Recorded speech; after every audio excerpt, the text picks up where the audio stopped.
So just really quickly, I know I'm just seconds left.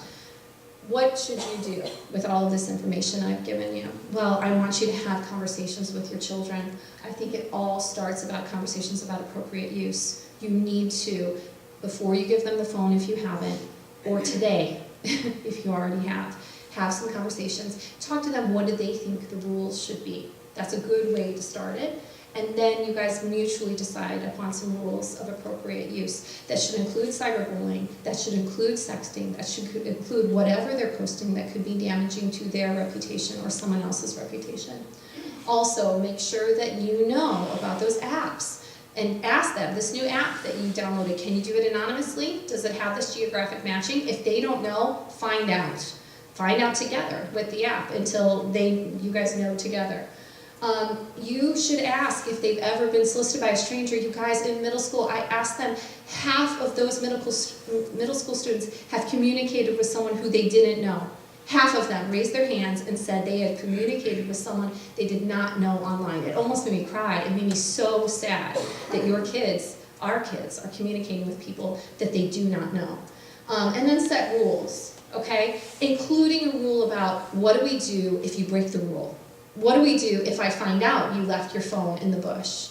You guys are paying for these phones. Set the rules at the beginning, and then there are no surprises. And then when they think about sexting, when they think about cyberbullying, they're going to think, well, actually I do have a consequence, because if someone finds out about this, I don't have a phone anymore. And taking away their phone is one of the biggest punishments I think you could give a child of this age.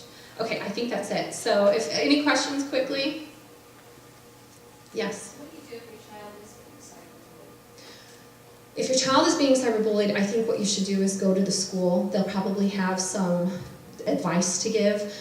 But if you've done that and it continues, what do you do? I think you need to start thinking about confronting the parents, talking with the child or the parents. I mean, the parents will be the best resource.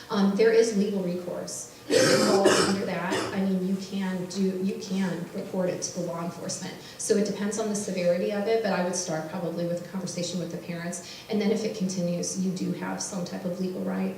Yes? Is your presentation the same for high schoolers that what we just saw? No, it's not. It's different, yeah. So, I mean, I can talk about some of the same issues. I don't tell them what they're allowed to do, though. No. Yes. Yes. What is a healthy age for social media for kids? Well, the age associated with most apps is 13 and over. It's up to you. I mean, I know people who don't even allow their children under 14, under 15 to have a phone. 13 and up is the general rule, but it's really a case-by-case basis. If you think your child is mature and will handle it maturely, and they have good justifications for using the app, then you decide if you think it's appropriate. But generally, I would say 13 and up. Any research on, do we consider group chats as social media? Like, let's say I got four friends on a text chat or on an Xbox gaming chat. Where do those fall in line with this? I don't think those are considered necessarily social media, so text messaging wouldn't necessarily be, I guess if it's in a group it is social media, but typically it's not going to be considered in the research. The social media is really a bigger online forums, maybe people that you don't know. But yeah, I don't, is there any specific question you have about that? Well, let's go to the gaming piece here, because a lot of our kids are Gamers, yeah. Xbox, there's Xbox chats, Yeah. Xbox Live, they're talking to people they don't know, some people they do know, there's some adults, there's horrific language going on. Yeah. I don't know, There's a whole other research area on gaming that I'm not really that familiar with, but I can brush up if I come to speak again and talk specifically about gaming.